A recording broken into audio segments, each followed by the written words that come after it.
Hi everybody, it's Mrs. Dunn. I'm really excited about this screencast because I feel like this is where everything comes together. So what we're going to do in this screencast is we're going to learn about some theorems about zeros of polynomial functions. What I'm hoping you'll learn is how to find a polynomial with specified zeros, use the conjugate zeros theorem to find zeros, find a polynomial function with integer coefficients, and find the zeros of the function, and use Descartes' rule of signs. Okay, let's get started. So, here's an example of a question. Find a polynomial function of degree 3 that has zeros at -3, 1, and 4. Well, since we know that the polynomial is a degree of 3, and we know 3 zeros, we know we have them all, and there are no missing zeros. And we also know, since we know the zeros, we know the factors. So if the zeros are -3, 1, and 4, we know the factors are x plus 3, x minus 1, and x minus 4. So one possible answer is the product of those three factors. So I'm going to multiply that out. First, I'll multiply x plus 3 times x minus 1. That gives me x squared plus 2x minus 3. And now I'm going to multiply that trinomial times x minus 4. And so the final answer is x cubed minus 2x squared minus 11x plus 12.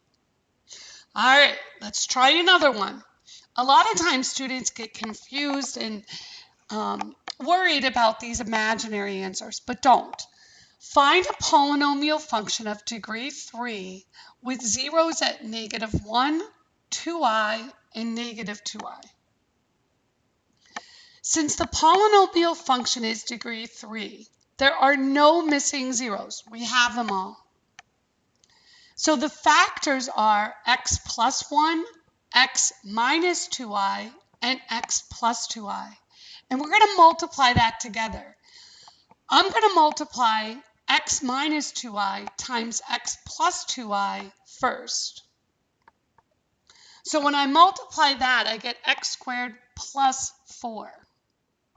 And I'm going to multiply that by x plus 1. So my answer is x cubed plus x squared plus 4x plus 4. All right. The next topic is this idea of conjugate zeros. So there's basically two situations. What we're saying is that non-real zeros come in conjugate pairs. So for example, if 3i is a 0, then -3i is also a 0. And if -2 minus I is a 0, then so is -2 plus I.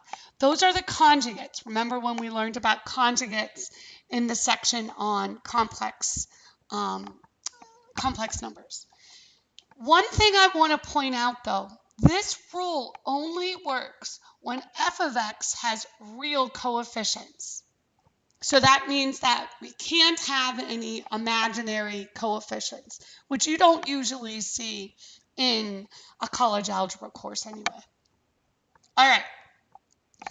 But also irrational answers come in conjugate pairs.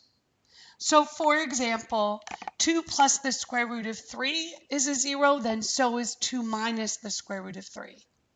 If 4 minus 3 square roots of 2 is a 0, then so is 4 plus 3 square roots of 2. And for this example, it's a little stricter. Not only do they have to be real coefficients, but they actually have to be rational. That means we can't have any irrational coefficients. All right, so let's use this conjugate zeros theorem. So suppose we have a polynomial that's a degree of 5 that has rational coefficients and has -3 plus 6i, 2 plus the square root of 7, and 4 as 3 of its zeros. Find the other zeros. Well, first of all, how many are missing? Since the degree is 5 and we know 3, we're missing 2 zeros. Since the polynomial has rational coefficients, then we can use that that conjugate zeros theorem.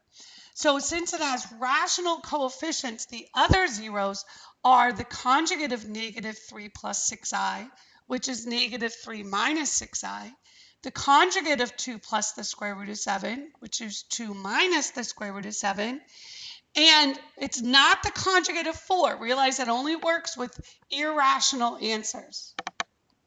All right, next step is the rational zeros theorem. So the rational zeros theorem says, when you have a polynomial p of x, if it has rational integer coefficients, okay, so that's even stricter than those last two examples, then if it has a rational zero, the rational zero is going to be a factor of the last term divided by the factor of the leading coefficient. Harder to understand from this than it is from an example. So let's look at an example. So if we have some polynomial function p of x, that's 3x cubed minus x squared minus 15x plus 5. If it has any rational zeros, since 3, 1, -15, and 5 are all integers, if it has a rational zero, the rational zero has to be a factor of 5 divided by a factor of 3. That's the last term divided by the first term. Well, the factors of 5 are only plus or minus 1 and plus or minus 5. And the factors of 3 are plus or minus 1 and plus or minus 3. So all the possible factors are plus or minus 1, which is 1 over 1, and plus or minus 1/3, plus or minus 5 over 1, and plus or minus 5/3. Okay, so that's the rational zeros theorem. How does that help us? Well, suppose I give you this polynomial function and I ask you to find all the rational zeros and any other zeros and factor it into linear factors. Okay? So what we're going to do is we're going to use what we know. Remember, we know that the possible zeros are plus or minus 1, plus or minus 1/3, plus or minus 5, and plus or minus 5/3. And now we're going to use all the tools that we've already learned in this chapter so far. So I'm going to graph this function and look at this graph. And I also want to look at the table. And I'm looking for any nice, pretty zeros. So do you see any zeros in the y column? No. So there are no integer zeros. We knew the zeros had to be between -3 and +3, it looks like. So we're looking at all the integers from -3 to +3, and there's no zeros. So there's no integer zeros, but we see the zeros. They're real. We know that they exist. So what could they be? Well, if they're rational, they have to come from this list. That's what the rational roots theorem says. So looking at this list, do any of these look like possibilities? Are there any that we can rule out?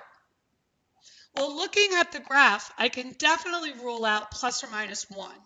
The graph is definitely not going through those 2 points. I can rule out 5, plus or minus 5. It's definitely not that far. I can even rule out 5/3 because 5/3 is about 1 2/3, not even about, it is 1 2/3. And it's definitely not going between, there's no zero between 1 and 2, and there's no zero between -1 and -2. So plus or minus 5/3 can't be a zero either. How about plus or minus 1/3? Absolutely. Actually, positive 1/3 looks like it could be a zero, not -1/3. But let's look on the next screen so you can see how we can test these answers. So we think 1/3 is our possibility. So We can do this on our calculator to check. Notice I'm using my calculator a lot, not just to find the zeros, because those aren't going to be exact answers, and I want exact answers. But I'm using my calculator as a tool. So I'm going to use the calculate and value method, or value menu. And when you get to this value menu, you want to plug -1/3 in for x. So when you plug in -1/3 down here and press enter, you'll see that that is not a 0. We knew that from looking at the graph. I'm just showing you how this tool works. But when I plug in 1/3, I get y = 0. So that confirms that 1/3 is actually a 0. All right, now what? Well, now we know 1/3 is a 0. So that means it's a factor. So what I want to do is factor that 1/3 out. So I'm going to do synthetic division. I know it's going to work. I know I'm going to get a remainder of 0. So why do it? I do it for that answer. I do it for the quotient. So the quotient here is 3x² minus 15. So now if I set that quotient equal to 0, I can find the other two zeros.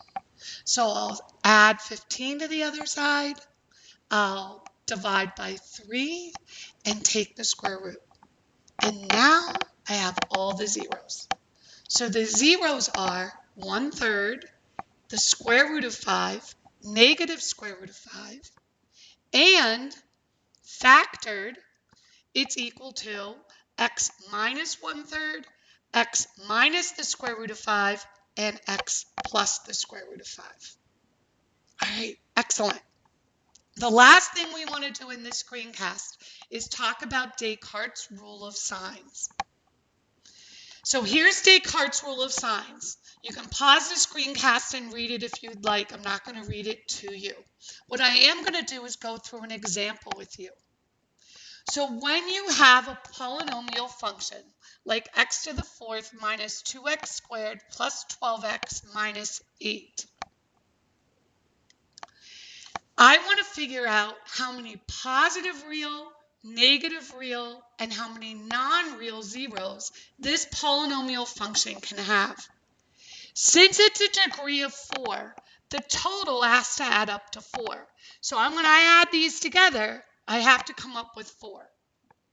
Anything in this non-real column has to be pairs, because remember those non-real answers, those conjugate answers, come in pairs. So there's going to be 2 of them if I have imaginary numbers. Okay? Now, to figure out how many positive real zeros there are, I count the number of sign changes. So very, very simply, x⁴ has a positive sign in front of it, and the next term is negative. So that is 1 sign change. Now I'm going to go from negative 2x² to positive 12x. That's another sign change. That's 2. And then I go from positive 12 to negative 8. That's 3. So I have 3 sign changes. So there could be 3 positive real zeros. Then if you look closely at this definition, I can reduce that by an even number. So 3 minus 2 would be 1. So I could have 3 real or 1 real. I'm sorry, 3 positive real or 1 positive real. Okay, what about the negatives? To do the negatives, I plug in a negative x for x.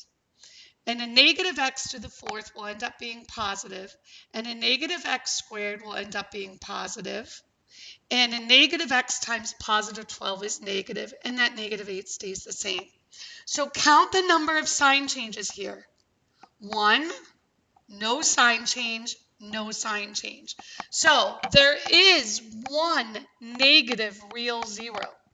I can't subtract 2 from 1. I'll get something negative, and that won't make sense. Also notice 3 plus 1 is equal to 4.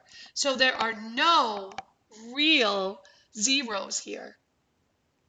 And when since I can't subtract 2, I'm going to put a 1 here, and I have 2 zeros showing. So there must be 2 non-real zeros in this situation. So I don't know how many zeros it actually has, but I know if it has real ones, it's either going to have 3 positive and 1 negative, or 1 positive, 1 negative, and 2 non-real. All right, I hope that helps. Good luck. Email me with your questions.